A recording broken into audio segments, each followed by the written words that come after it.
Hello, my name is Mark Baer. You're watching YourTown TV. My guest, Layne Littlepage, performer, singer, voice coach. Welcome. Good to be here, Mark. And so let's start with the business. You're going to have a show at the Cherry Center for a month. I am. It's Okay. opening July 9th, and it runs through, June 9th through July 2nd. Fridays and Saturdays at 7:30 and Sundays at 2. And it's called Musical Comedy! And the subtitle is The Show That Puts the Comedy Back into Musical Comedy.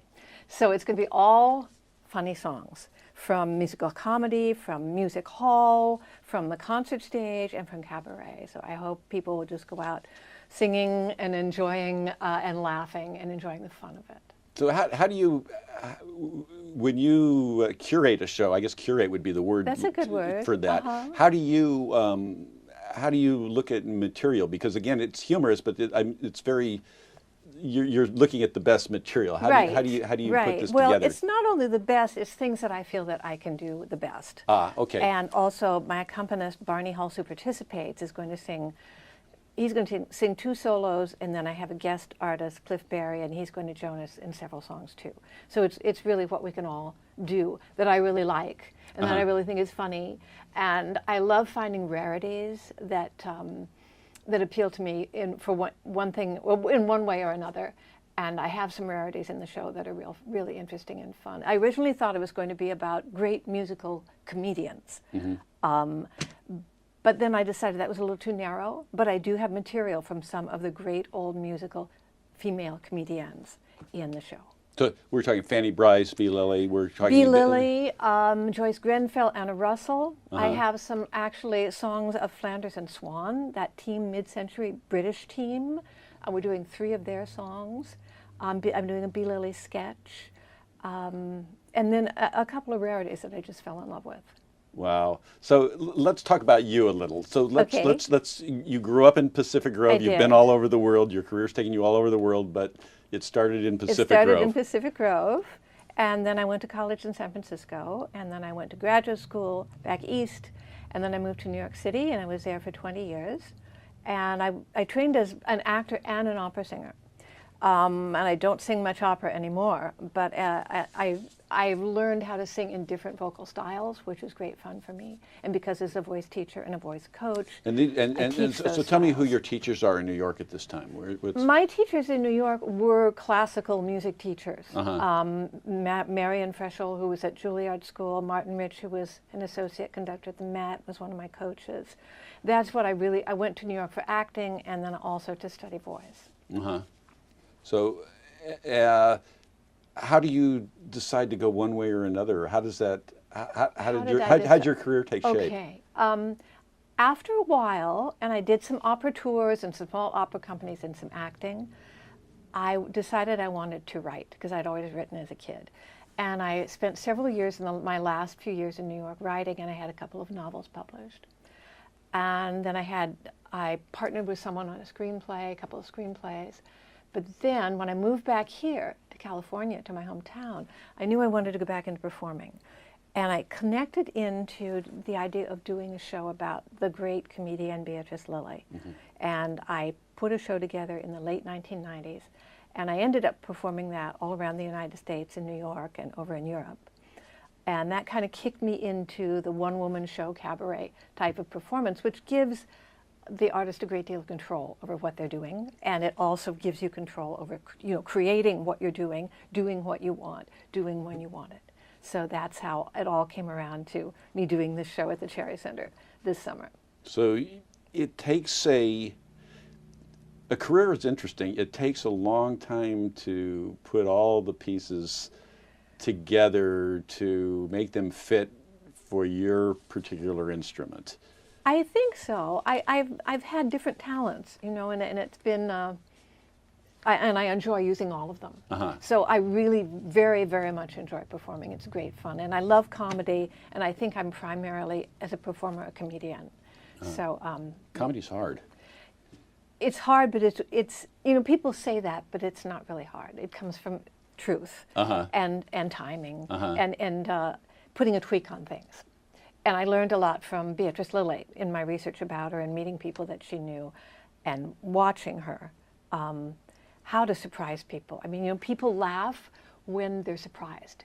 So a lot of being a comedian or a comedian is just surprising people, doing something that they don't expect. The Brits had a great touch for that. A great touch for that, tremendous. Yeah. So let's talk about now as in the cabaret world, in the cabaret life. What are your touchstones? Well, I'm just absolutely crazy about Cole Porter, as Barbara Brussel, who is also on with you, is. I just love all his music. I love his rarities. I love his standards.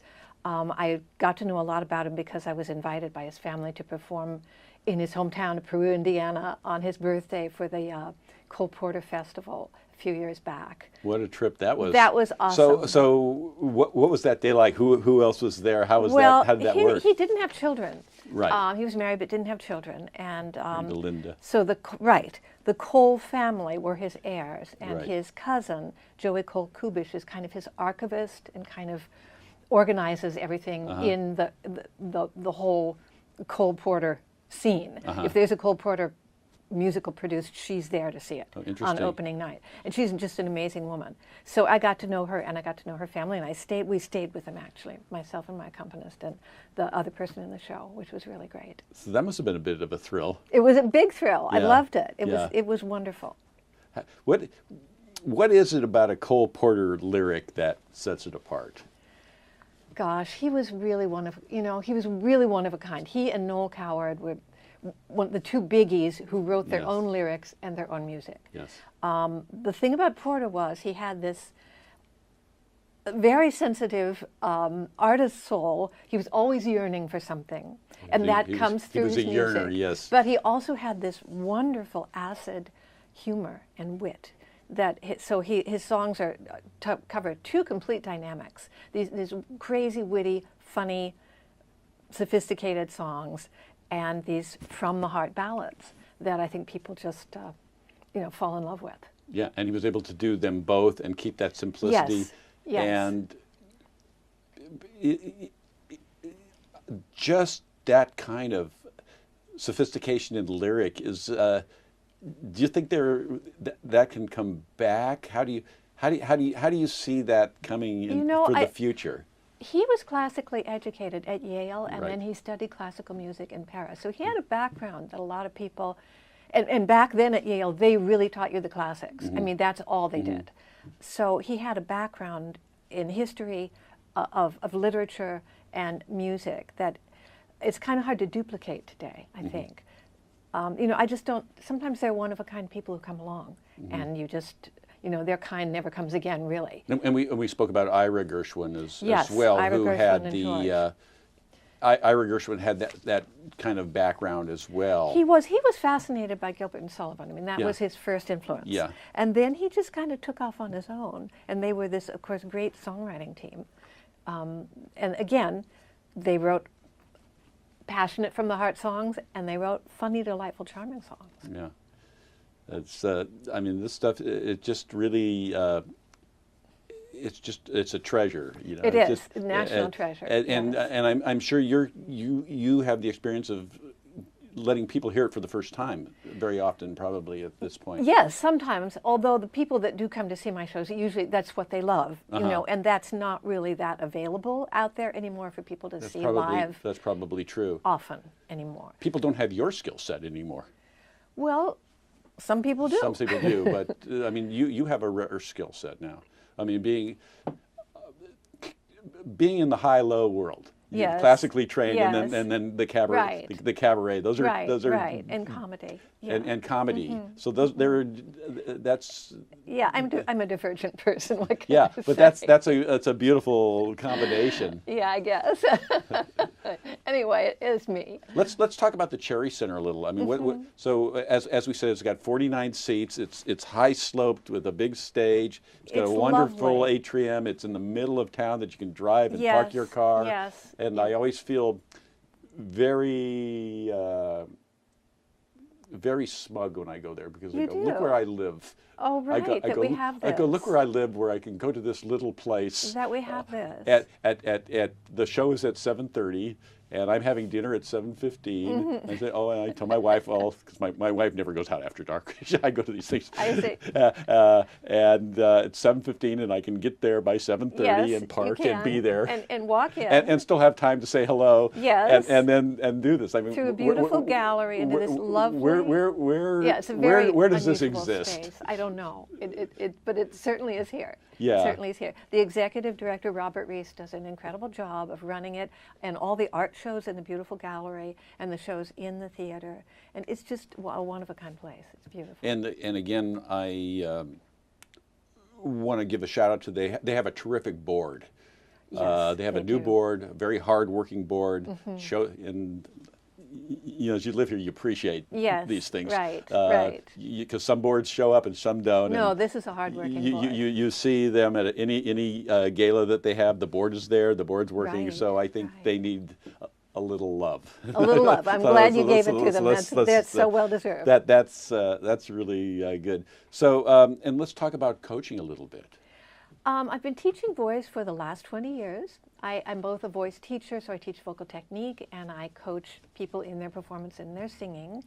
I teach both the classical mode and the Broadway belt style, and I work with people who sing jazz and also people who sing, rock and pop and all of that.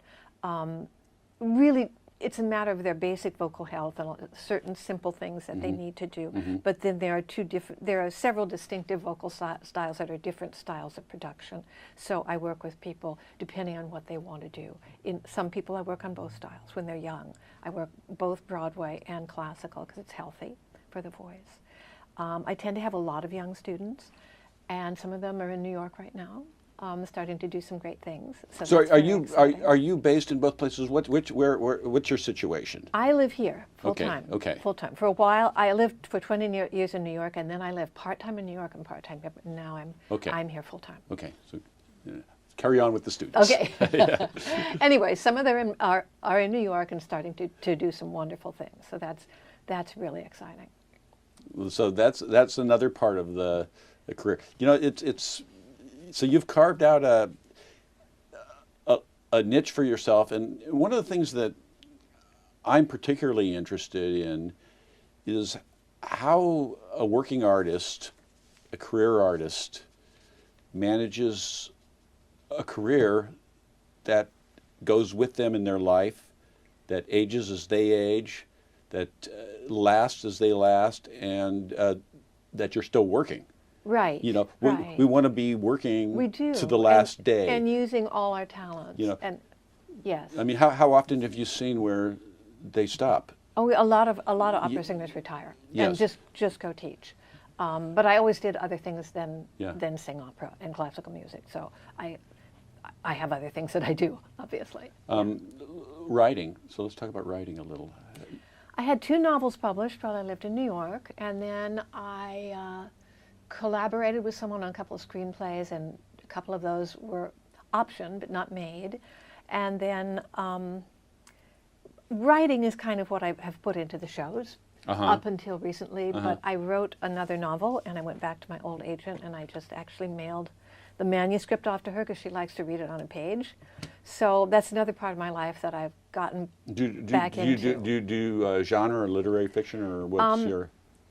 It's not literary fiction. It's a woman's novel that I wrote, this novel. In the past I wrote a mystery, and then I wrote sort of a comic novel.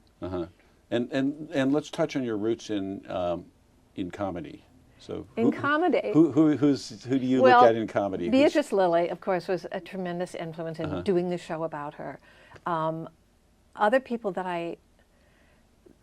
I love the Brits because of their timing. I love Patricia Rutledge, that woman who's on those reruns of Keeping Up Appearances. She is a great British comedian and a great physical comedian. I love physical comedy. That really makes me laugh. There was a show called Will and Grace a while back, and the fellow who played Jack was absolutely brilliant comedian. I can't remember his name right now. Brilliant physical comedian, absolutely funny. He'd make me... Tony Randall. Oh, what a brilliant guy. Funny, yeah. So funny, and physically funny too. He could do physical comedy.